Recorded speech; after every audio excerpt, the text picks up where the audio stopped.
Good morning, everyone. I'm Professor Lorna Rivera from the University of Massachusetts, Boston. I'm a sociologist and I teach in the Latino Studies program and the Women's Studies department. I'm really happy to be a part of the program. I know that there's so much information that we'll be communicating with you today in this video that just keep in mind that we will have an interactive session and I will be taking your questions then.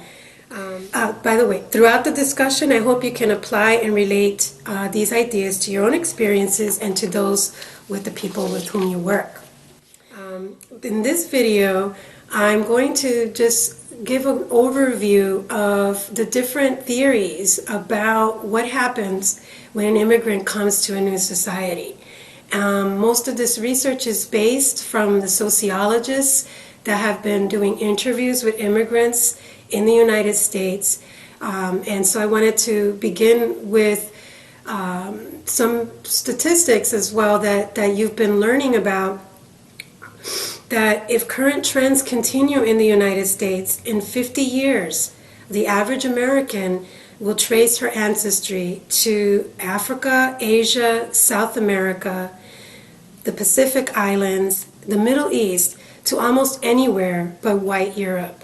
In 25 years, 1 out of every 6 Americans will be of Latino background, and 1 out of 19 will be of Asian background.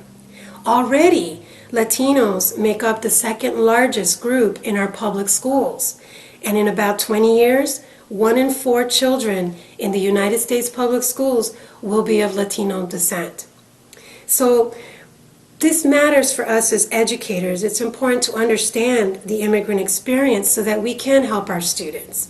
Many Latinos, for example, are born to immigrant parents.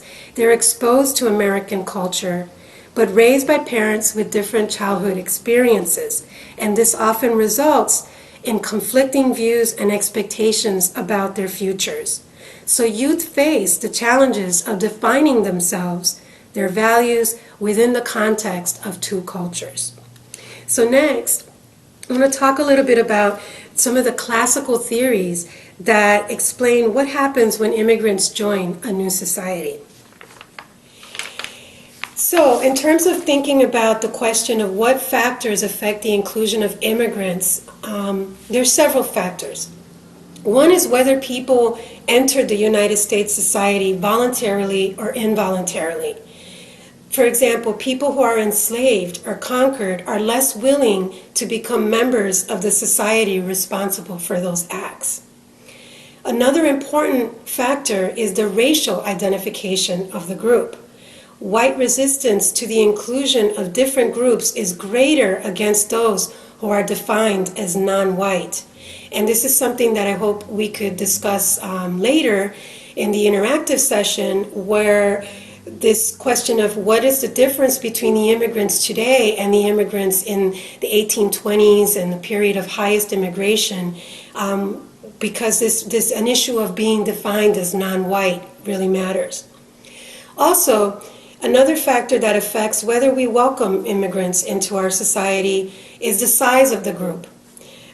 Clearly, in the United States today, Mexicans are more of a threat because of the numbers of Mexican Americans that are in the United States. So the size matters. Also, the similarity between the culture of the minority group and the majority group, that matters too. And what I mean by culture is the language, the religion.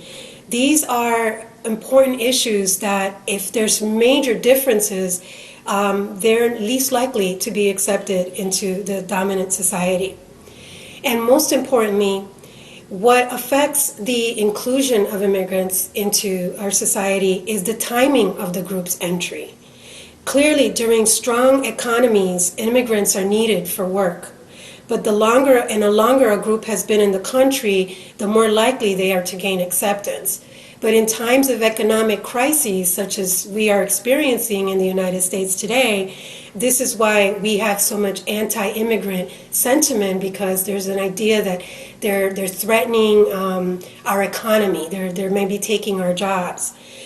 So those are some factors that I hope we could think about a little bit more in and why some groups, why immigrants are accepted into a society. When sociologists also talk about assimilation as the process by which an individual forsakes his or her own cultural traditions to become part of a different culture. But we also talk about acculturation as a process where it's a gradual process, and people are still retaining parts of their culture, but also adopting aspects of the dominant society. And this is not an easy process, and some of these processes that I'm going to talk about next are not linear, and some groups never experience these processes. For example, refugees. But for the most part, interviews that have been conducted with immigrants have shown that there are these stages of assimilation. The first is that people feel a sense of excitement and hope, a sense of opportunity. Often that stage gives way to feelings of disenchantment. And this happens because people are confronted with the reality of language barriers, employment difficulties, and what sociologists call culture shock. Also, in interviews with immigrants, there has been identified a period of resolution where a newcomer decides to make it regardless of these difficulties. And that also gives way to a stage of feeling of accomplishment. Maybe their children have successfully finished school, or they've obtained a good job. But this also leads to stages of relative deprivation. And that means an awareness or a sense of discrimination and conscious feelings of negative discrepancies between an immigrant's legitimate expectations, such as wanting to have a good job, a nice home, and then the present reality. And so this stage of relative deprivation can also lead to what sociologists have called an identification crisis. These pressures of being in between two cultures.